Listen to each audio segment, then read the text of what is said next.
بڑی گاڑی کا خریدنا آسان ہے، اسے سنبھالنا مشکل ہے۔ بڑا مکان بنانا آسان ہے، اسے سنبھالنا مشکل ہے۔ فیکٹری لگا لینا پھر آسان ہے، اسے چلانا مشکل ہے۔ ہمارے نبی کے پاس 1,23,999 پیغمبروں کی محنتیں ہیں۔ سارے نبیوں کی محنتیں ایک طرف اور اکیلے سرکار کی زحمتیں ایک طرف۔ فرمایا ما اودی نبی قط کما اودیت، کسی نبی کو اتنی اذیتوں کا سامنا نہیں ہوا جتنے اکیلے مجھ مصطفیٰ نے مصیبتوں کا سامنا کیا ہے۔ سارے نبیوں کی زحمتیں ایک طرف، ہمارے نبی کی زحمتیں ایک طرف۔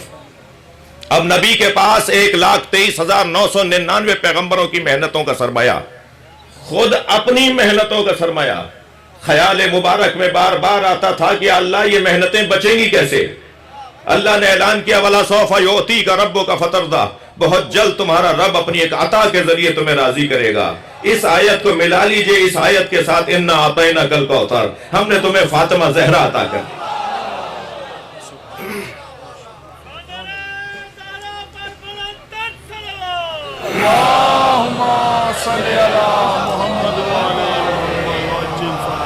عزیزو، ایک ماں کی مجلس ہے، ایک نیک پرہیزگار عبادت گزار خاتون کی مجلس ترحیم ہے۔ اجتماع دعائے مغفرت کا ہے۔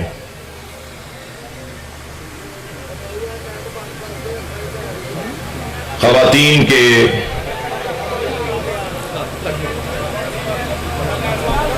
لوگ پریشان ہو رہے ہیں، سلائیڈ سے آپ اسے بند کر دیجئے کچھ دیر کے لیے۔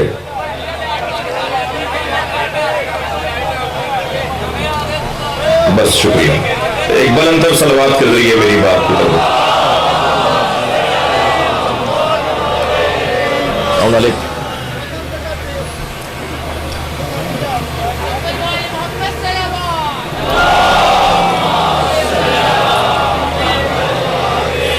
توجہ ہے، تھوڑا دوبارہ کہیے توجہ ہے۔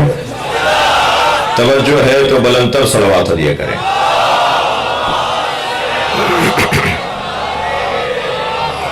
خواتین کے 4 روپ ہیں، توجہ، خواتین کے 4 روپ ہیں۔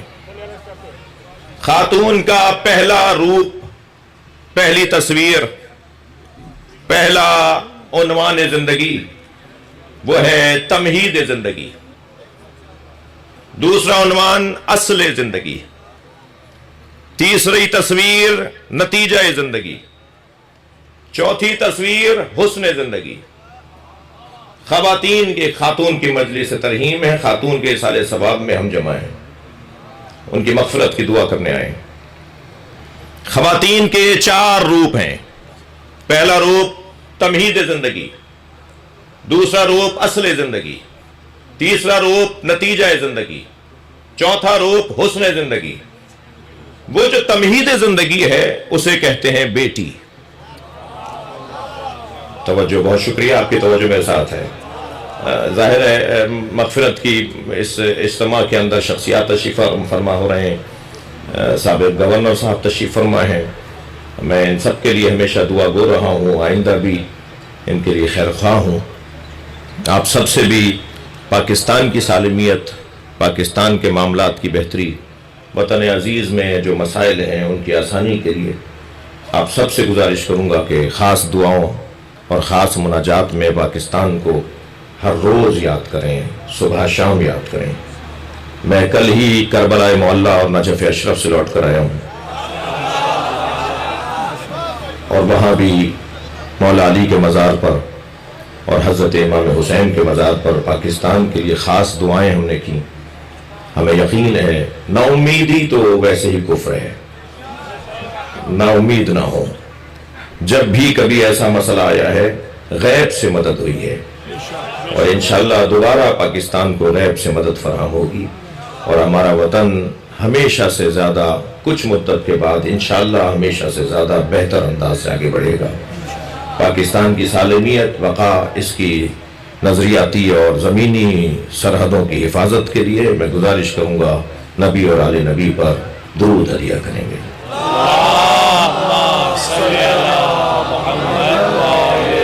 میری یہ بات ذرا جلدی جلدی سن لیجئے کہ خواتین کے 4 روپ ہیں.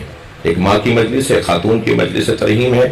اس لیے میں نے یہ ترتیب دی بات کہ تمہید زندگی یعنی بیٹی. جن گھروں میں بیٹیاں نہیں ہیں نا وہاں چین ہی نہیں ہے. کوئی پوچھے نا اس باپ سے جس کے ہاں بیٹے تو ہیں بیٹیاں نہیں ہیں. جن گھروں میں بیٹیاں ہوتی ہیں ان گھروں میں جینے کا مزہ ہوتا ہے.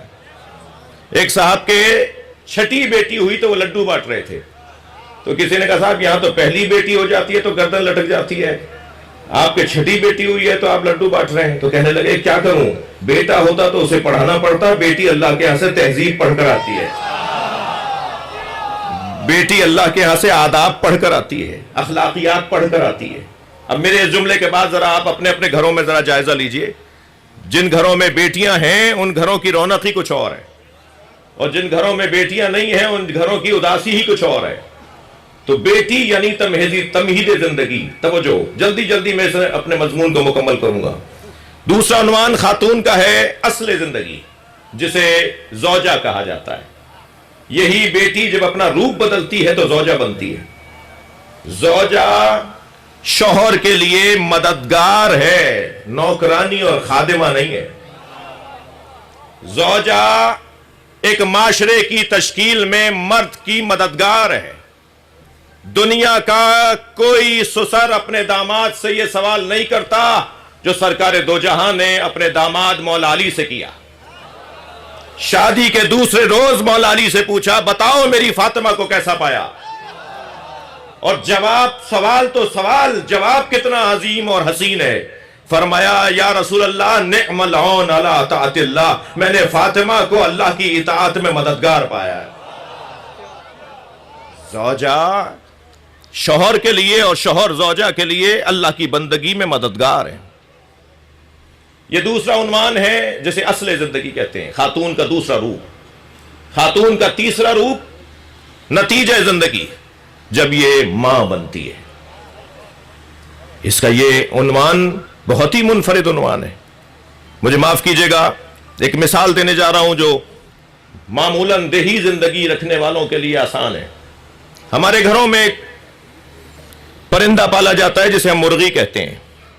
عوامی خطیب ہوں اس لیے یہ مثال بھی دے رہا ہوں. یہ جانور یعنی مرغی 2 کمزوریاں رکھتی ہے، ایک یہ بزدل ہے، ایک یہ کنجوس ہے. بزدل ایسی ہے کہ آپ ہاتھ کا اشارہ کریں تو ڈر کے بھاگے گی، اور کنجوس ایسی ہے کہ اگر اسے کوئی دانہ کوئی روٹی کا ٹکڑا مل جائے تو اپنی جنس والوں کو دوسری مرغیوں کو کھلاتی نہیں ہے، کونے میں جا کے تنہائی میں کھاتی ہے. کنجوس اور کسے کہتے ہیں بھائی؟ جی یہ خود کھاتی ہے، کسی کو کھانے نہیں دیتی. یہ کنجوس بھی ہے اور بزدل بھی ہے، مگر جیسے ہی اس کے انڈوں سے بچے نکلتے ہیں اس کا یہ مزاج بدل جاتا ہے. یہ دانہ بجا بجا کے پہلے دوسروں کو کھلاتی ہے پھر خود کھاتی ہے. یعنی جو کنجوس تھی سخی ہو جاتی ہے اور جانوروں سے لڑ جاتی ہے، اتنی شجاع بھی ہو جاتی ہے. ہم بھی تو یہی کہنا چاہتے ہیں کہ ان سے محبت کر لو تاکہ سخی بھی ہو جاؤ، شجاع بھی ہو جاؤ.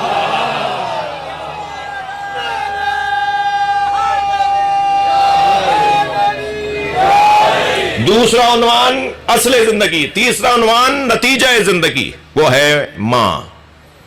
اور ایک اور عنوان ہے اور وہ ہے حسن زندگی جسے بہن کہا جاتا ہے. یہ 4 عنوان ہیں خواتین کے. اب میں آپ کی توجہ چاہوں گا، جب یہ مقدمہ آپ کے ذہن میں آ گیا ہو تو اب اس ذل مقدمے کو سنیے جو تمہید زندگی مصطفیٰ سرکار کے لیے ہو، وہ ہے فاطمہ. جو اصل زندگی مولا علی کے لیے ہو وہ ہے سیدہ. جو نتیجہ زندگی حسنین کے لیے ہو وہ ہے سیدہ فاطمہ. اور جس کے بعد ایک ثانی زہرا کی ضرورت پڑے اسے کہتے ہیں زینب کبریٰ. یعنی